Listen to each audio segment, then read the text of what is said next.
میں M galleries تحریک point میں آپ کا استقبال کرتا ہوں۔ ناظرین، اگر یہ کہہ دیا جائے تو قطعی مبالغہ نہ ہوگا کہ ہندوستان کی آزادی اردو کے بغیر منگیری لال کا حسین سپنا ہو کر رہ جاتی، کیونکہ جہاں ایک طرف انگریزوں کے خلاف جو ہتھیار استعمال کیے گئے تھے ان سے کہیں زیادہ طاقتور اس ملک کی اکلوتی زبان اردو ہی تھی، جس کے انقلاب آفرین الفاظ انگریزوں کو لرزہ براندام کر دیا کرتے تھے۔ اس طرح ہم دیکھتے ہیں کہ اردو ہی جنگ آزادی کے ہراول دستے کی وہ سالار تھی جس نے مجاہدین آزادی کو یہ کہتے ہوئے پھانسی کے پھندوں کو چومنے پر شاداں کر دیا تھا کہ سرفروشی کی تمنا اب ہمارے دل میں ہے، دیکھنا ہے زور کتنا باز ہوئے قاتل میں ہے۔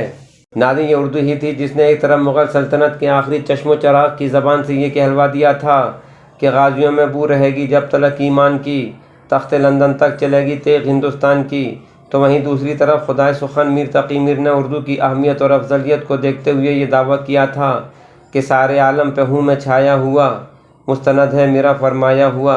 لہذا اردو زبان ہی کی آغوش میں جہاں اشفاق اللہ خان جیسے مجاہدین آزادی پلے بڑھے جنہوں نے ملک پر قربان ہوتے ہوئے اپنی آخری خواہش کا اظہار انگریز حکومت سے کچھ اس طرح کیا تھا کہ کوئی آرزو نہیں ہے، آرزو تو یہ ہے رکھ دے ذرا سی کوئی خاک وطن کفن میں، تو وہیں بھگت سنگھ کا جذبِ قربانی بھی اردو زبان کا ہی مرہون منت تھا جس نے وطن عزیز پر نثار ہونے سے قبل اپنے بھائی کو ایک رقعہ تحریر کیا تھا جس کا رسم الخط اردو تھا۔ ناظرین، اس ویڈیو کے ذریعے ہم بھگت سنگھ کے اسی خط کو آپ سے متعارف کرانا چاہتے ہیں جو نہ صرف یہ کہ ہماری قومی زندگی کا ایک عظیم سرمایہ ہے بلکہ تمام نوع انسانی کے لیے وہ ظلم کے خلاف کھڑے ہونے کی دعوت تحریک بھی دیتا ہے۔ ناظرین، بھگت سنگھ نے پھانسی سے ٹھیک 20 دن پہلے یعنی 3 مارچ 1931 کو اپنے چھوٹے بھائی کلتار کے نام ایک خط لکھا تھا جو پرتاپ اخبار میں شائع ہوا تھا۔ ہم آپ کو بتاتے ہیں کہ انگریزوں نے 23 مارچ 1931 کو سردار بھگت سنگھ کے ساتھ ان کے 2 ساتھی سکھدیو اور راج گرو کو بھی تختہ دار پر چڑھا دیا تھا۔ ناظرین، اس وقت بھگت سنگھ کی عمر محض 24 برس کی تھی۔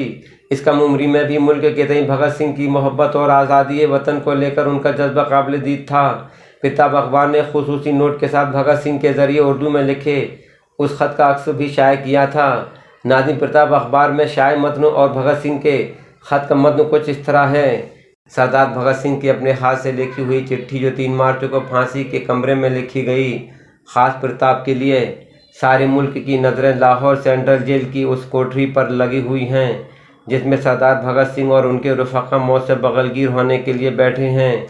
پرتاپ کو ایک چٹھی ملی ہے جو سردار بھگت سنگھ جی نے اپنے ہاتھ سے اپنے چھوٹے بھائی کو لکھی۔ اس میں انہوں نے اپنے جذبات مختصر طور پر بند کیے ہیں۔ اس چٹھی کا عکس ذیل میں درج کیا جاتا ہے۔ سردار بھگت سنگھ کے دستخط بھی آپ دیکھ لیں گے، ان کی تصویر تو دیکھتے رہتے ہیں۔ عزیز کلتار، آج تمہاری آنکھوں میں آنسو دیکھ کر بہت رنج ہوا۔ آج تمہاری بات میں بہت درد تھا۔ تمہارے آنسو مجھ سے برداشت نہیں ہوتے۔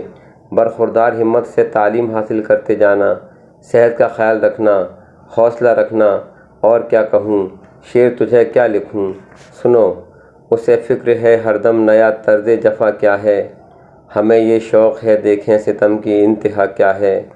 دہر سے کیوں خفا رہیں، شرق کا کیا گلہ کریں، ہمارا جہاں عدو سہی آؤ مقابلہ کریں۔ کوئی دم کا مہماں ہوں اے اہل محفل، چراغ سحر ہوں بجھا چاہتا ہوں۔ میرے ہوا میں رہے گی خیال کی بجلی، یہ مشت خاک ہے فانی، رہے رہے نہ رہے۔ اچھا رخصت، خوش رہو اہل وطن، ہم تو سفر کرتے ہیں، حوصلے سے رہنا۔ نمستے، تمہارا بھائی بھگت سنگھ۔ اس طرح ناظرین، ہم یہ دیکھتے ہیں کہ بھگت سنگھ کا یہ خط اعلان یہ کہتا نظر آتا ہے کہ وہ اردو ہی ایک ایسی زبان ہے جس نے بھگت سنگھ تک کے اندر قربانی دینے کا جذبہ پیدا کر کے اسے امر بنا دیا ہے۔ ناظرین، یہ بات بھی ہم آپ کو بتانا انتہائی ضروری سمجھتے ہیں کہ بھگت سنگھ کا یہ خط آزادی سے پہلے کا ہے اور یہ وہ دور تھا جب اردو کے توسط سے ہمارے غیرت مند ادیبوں و شاعروں نے ہر ہندوستانی کے اندر ملک کو غلامی کے طوق سے نجات دلانے کے لیے امنگیں پیدا کر دی تھیں۔ لیکن مقام ماتم یہ ہے کہ 1947 میں ملک کو آزادی ملتے ہی حکومت کے پروردہ چاپلوسوں نے اپنے مفادات کی خاطر سر سید اور اقبال جیسوں کی چہیتی اردو کے پاؤں میں گھنگرو باندھ کر اسے رقاصہ بنا ڈالا اور چنگ و رباب کی محفلیں آراستہ کر کے حکومتوں کے نور نظر بن گئے اور اقبال کے ان نوجوانوں کو اس عقاب روح سے محروم کر دیا جن کو کبھی اپنی منزل آسمانوں میں نظر آیا کرتی تھی۔ بہرحال ناظرین، یہی سبب ہے کہ اردو زبان کو اپنی مادری زبان ہونے کا دعویٰ کرنے والے ہی اردو کے ساتھ وہ منافقانہ رویہ اختیار کیے ہوئے ہیں کہ وہ اپنے ہی ہاتھوں اردو کو ٹھکانے لگاتے جا رہے ہیں، جس کے سبب ہم اپنی سیاست، اپنی تاریخ، اپنی تہذیب، اپنے مذہب اور اپنے ادب سے اتنی دور نکل آئے ہیں کہ جس کے نتیجے میں آج زیادہ تر ملت کی مائیں فارم کے انڈے پیدا کر رہی ہیں، جن کے لیے ایک دفعہ علامہ اقبال نے فرمایا تھا کہ اٹھا کر پھینک دو باہر گلی میں، نئی تہذیب کے انڈے ہیں گندے۔ ناظرین، اگر آپ ہمارے تحریک پوائنٹ چینل پر نئے ہیں تو اسے سبسکرائب کریں، شیئر کریں اور ساتھ ہی اپنی قیمتی مشوروں سے ہمیں نوازیں۔ اور اس کے علاوہ اگر آپ کو ہماری یہ ملی کوششیں پسند آتی ہیں تو آپ حسب توفیق ہمیں سپورٹ بھی کر سکتے ہیں۔